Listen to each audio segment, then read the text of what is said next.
Hello guys, നമുക്കിന്ന് easy ആയിട്ട് കുക്കറിൽ വീട്ടിൽ തന്നെ അൽഫാം ഉണ്ടാക്കി നോക്കിയാലോ. ഒരു പ്രാവശ്യം ഉണ്ടാക്കി കഴിഞ്ഞാൽ പിന്നെ നമ്മൾ വിചാരിക്കും നമുക്കിനി വീട്ടിൽ തന്നെ ഉണ്ടാക്കിയാൽ മതി, എന്തിനാ ഹോട്ടലിലൊക്കെ പോയി കഴിക്കുന്നത്, അത്രയും നല്ല ടേസ്റ്റാണ് കേട്ടോ. അപ്പോൾ നമുക്കതിന് വേണ്ട ഇൻഗ്രീഡിയൻസ് ആണ്, കുറച്ച് തൊലി കളയാതെ തന്നെ വെളുത്തുള്ളി എടുത്തിട്ടുണ്ട്, പിന്നെ ഇഞ്ചി, കുറച്ച് പച്ചമുളക്, ഒരു 5-6 പച്ചമുളക് എടുത്തിട്ടുണ്ട്, ഒരു പിടി മല്ലിയില, ഒരു 2 നുള്ള് പുതിനയില, പിന്നെ വേണ്ടത് പുളിയില്ലാത്ത തൈര എടുത്തിട്ടുള്ളത്. 1 കപ്പ് മതിയായിട്ടില്ലെങ്കിൽ ഒരു ലേശം കൂടി, 1/4 കപ്പും കൂടി ഒഴിക്കുക. പിന്നെ വേണ്ടത് കുരുമുളക് പൊടിച്ചത് 3/4 ടീസ്പൂൺ, 1/4 ടീസ്പൂൺ വീതം പെരിഞ്ജീരകവും സാദാ ജീരകം എടുത്തിട്ടുണ്ട്, ഒരു പകുതി നാരങ്ങൻ്റെ നീര് ഒഴിച്ച് കൊടുത്തിട്ടുണ്ട്, ഉപ്പ് ഇട്ട് നല്ലതുപോലെ അടിച്ച്. അപ്പോൾ അതിൻ്റെ മുന്നേ ഞാൻ അൽഫാം പീസ് കൊണ്ടുവന്നപ്പം അതിന് കുറേ വരയും കുറിയൊക്കെ കൊടുത്തിട്ട് നല്ലതുപോലെ കഴുകി വെള്ളമൊക്കെ കളഞ്ഞ് വെച്ചിട്ടുണ്ടായിരുന്നു.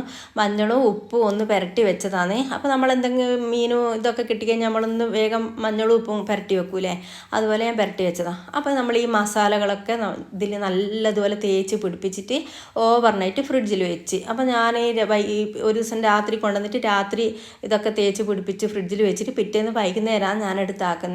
അരമണിക്കൂർ മുമ്പേ ഫ്രിഡ്ജിൽ നിന്ന് പുറത്തെടുത്ത് വെച്ച്, പിന്നെ കുക്കറിൽ വെള്ളം എന്തെങ്കിലും ഉണ്ടെങ്കിൽ അതൊക്കെ തുടച്ച് വൃത്തിയാക്കിയിട്ട് നമ്മൾ ഒന്ന് സൺഫ്ലവർ ഓയിലൊന്ന് പുരട്ടി കൊടുത്തിട്ടുണ്ട്, അത് അടിക്ക് പിടിക്കാണ്ടിരിക്കാൻ വേണ്ടിയിട്ടാണ്. അപ്പോൾ നമുക്കിതിനുള്ള വെള്ളം ആവശ്യമില്ല, ഇതിൽ കുറച്ച് വെള്ളം ഇറങ്ങി വന്നിട്ടുണ്ട്, അത് നമുക്ക് ആവശ്യമില്ല.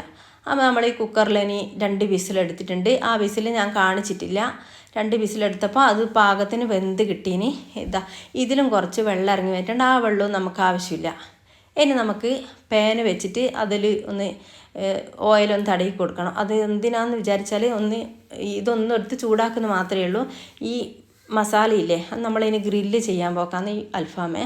അപ്പോൾ മസാല ഒന്ന് ഗ്യാസിൻ്റെ മുകളിലൊന്നും വീണ് പോകാണ്ടിരിക്കാൻ വേണ്ടിയിട്ടാണ് അങ്ങനെ ചെയ്യുന്നത്.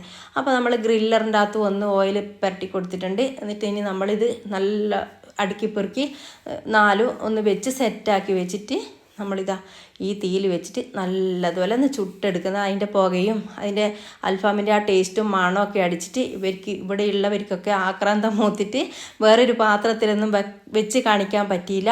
അപ്പോൾ ഓക്കെ, സി യു.